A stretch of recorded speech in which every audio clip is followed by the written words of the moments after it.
Menyusun batu itu menyenangkan dan hasilnya terlihat keren. Ada banyak hal yang perlu diketahui tentang aktivitas ini. Tahukah kamu bahwa orang-orang di zaman kuno juga menumpuk batu? Ya, mereka tidak melakukannya untuk mendapatkan bahan postingan yang keren. Cairns atau tumpukan batu adalah tempat pertama kali nenek moyang kita mulai merambah struktur bangunan. Mereka menumpuk beberapa batu dan bam, jadilah awal dari sebuah struktur tempat tinggal.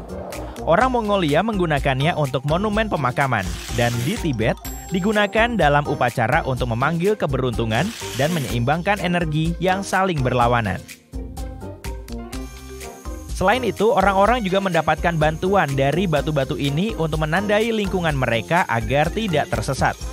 Zaman dahulu, orang-orang pastinya lebih mudah tersesat. Tidak ada ponsel untuk Sherlock.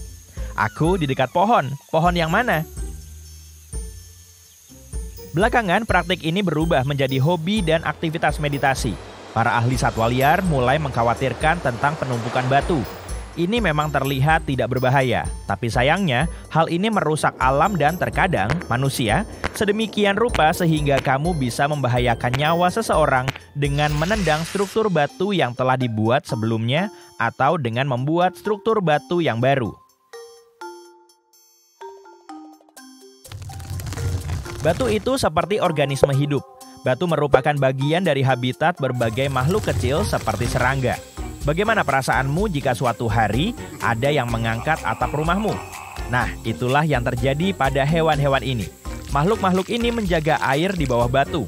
Bebatuan itu bahkan memberi mereka tempat yang aman untuk bereproduksi. Ketika mengangkat batu, kamu mungkin mengganggu tatanan alam. Jika cukup banyak batu yang dipindahkan, maka akan membuat erosi lebih cepat dan bahkan menghalangi aliran sungai dan aliran air. Meskipun tumpukan batu tidak boleh menjadi satu-satunya sumber navigasimu saat mendaki gunung, batu-batu tersebut dapat menunjukkan jalan pulang. Ini seperti prinsip yang sama di zaman kuno. Banyak penumpuk batu membangun struktur kecil ini untuk menandai jejak mereka. Itulah sebabnya para ahli tidak menyarankan untuk menendangnya. Bahkan di beberapa lokasi, tumpukan batu ada sebagai bagian dari kebijakan resmi.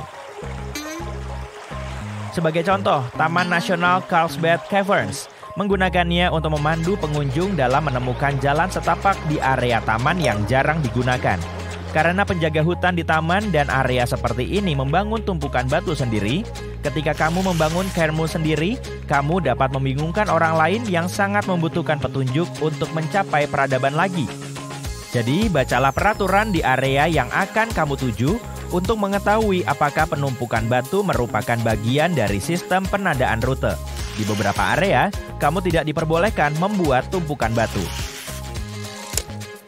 Hal ini dilarang, seperti mengukir inisial nama di pohon. Kamu dapat melanggar aturan utama etika satwa liar. Jangan tinggalkan jejak. Terakhir, tumpukan batumu, misalnya di jalur gunung, bisa saja jatuh. Kemudian dapat memicu riam yang mungkin mengenai pejalan kaki di bawahnya.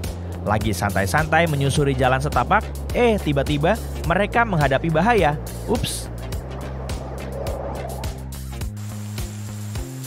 Astaga, kamu ketemu binatang buas.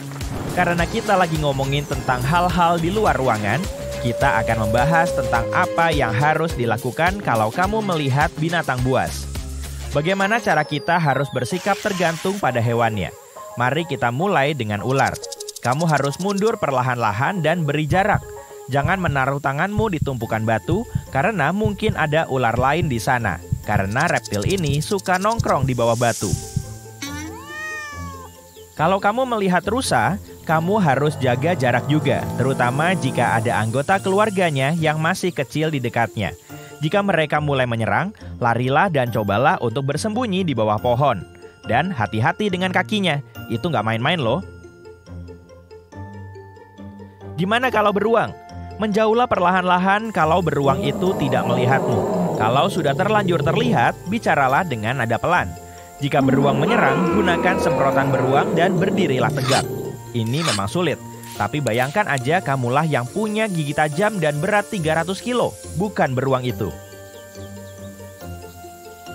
Kamu bisa berbaring dan menutupi bagian belakang lehermu dengan tangan dan jangan bergerak. Detik-detik itu akan terasa lama sekali, tapi pastikan kamu tetap tiarap cukup lama agar beruang kehilangan minat.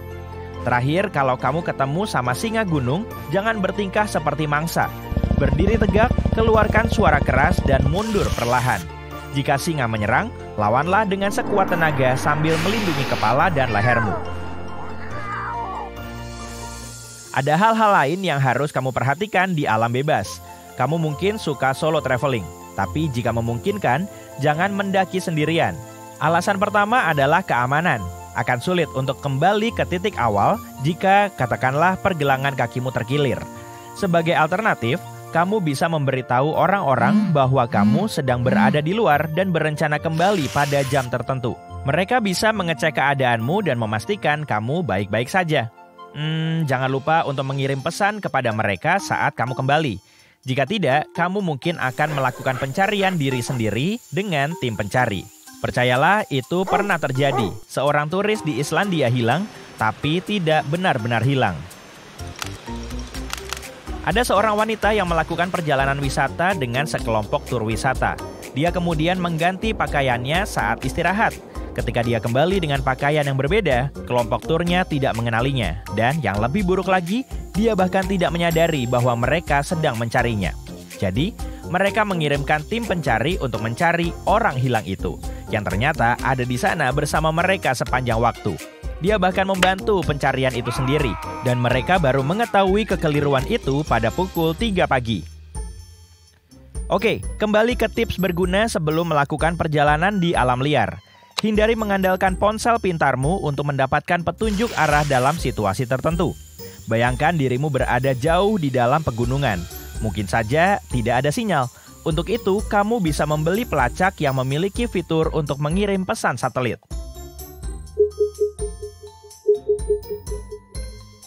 Karena itu, jangan lupa mempersiapkan peralatan yang diperlukan. Bagi para pendaki, kaos kaki, ransel, dan sepatu adalah elemen-elemen penting. Untuk air, kamu bisa membeli filter air atau pengolahan air kimia dan mempelajari cara menggunakannya, serta memeriksa apakah alat tersebut berfungsi sebelum meninggalkan rumah. Bagian kedua ini juga berlaku untuk peralatan lainnya. Katakanlah kamu pergi berkemah dan menguji peralatan berkemahmu. Tidak semua area berbahaya, tapi yang terbaik adalah melakukan penelitian terlebih dahulu. Kalau kamu akan berkemah di tempat yang dekat dengan habitat beruang, ada beberapa hal lagi yang perlu diperhatikan. Kamu bisa membawa tabung beruang untuk menyimpan makananmu.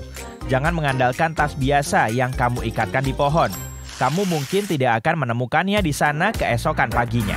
Makananmu bisa menjadi makan malam beruang. Oleh karena itu, lebih baik menyimpan makanan di dalam wadah yang anti beruang. Di beberapa area berkemah, menggunakan wadah makanan anti beruang sebenarnya adalah hal yang wajib. Membawa semprotan anti beruang juga merupakan langkah yang bijaksana. Beruang itu cerdas dan bersemangat. Mereka semakin sering berinteraksi dengan manusia. Hal ini membuat mereka menjadi terbiasa dengan makanan kita. Begitu beruang merasakan betapa lezatnya makanan ringan kita, mereka tentu menginginkannya lagi. Hei, kenapa harus berburu kalau bisa dapat makanan yang lezat ini? Oh, dan perlu diingat bahwa beruang tidak hanya mencari makanan di area berkemah. Kalau kamu menyimpan makanan di dalam mobil, itu beresiko. Beruang-beruang itu bisa saja menghancurkan jendela, bahkan hanya untuk sekaleng soda. Ingat, barusan tadi aku bilang kalau beruang itu cerdas. Mereka dapat mengenali dan mengasosiasikan hal-hal yang berhubungan dengan makanan secara visual. Pendingin, mobil, tenda, solusinya sederhana. Jangan tinggalkan barang-barang seperti ini di dalam mobil dan terutama di dalam tenda. Hewan liar dan burung sensitif terhadap suara keras, jadi jangan mainkan musik keras dari speakermu. Tapi juga jangan pernah memakai headphone, karena kamu harus tetap waspada terhadap apa yang ada di lingkungan sekitar. Bagaimana jika ada batu jatuh atau binatang di dekatmu? Jangan biarkan peredam bising membuatmu lengah. Bayangkan kamu sedang mendaki gunung di jalan setapak yang sempit. Ada kelompok lain di depanmu. Salah satu dari mereka ingin mengabadikan momen ini, jadi mereka mengambil foto sambil berjalan. Ups, mereka terpeleset ke arahmu. Pesan moral dari cerita ini adalah, berhentilah di posisi yang aman, ambil foto dan lanjutkan perjalanan. Kamu selamat dari kecelakaan fotografi dan melanjutkan perjalanan. Oh, itu buah beri ya? Tidak, jangan pernah makan buah-buahan liar kecuali kamu 100% yakin apa jenisnya. Buah itu mungkin beracun. Sekarang setelah kamu mengetahui semua ini, hanya ada satu hal yang bisa kukatakan. Selamat menikmati petualangan ya.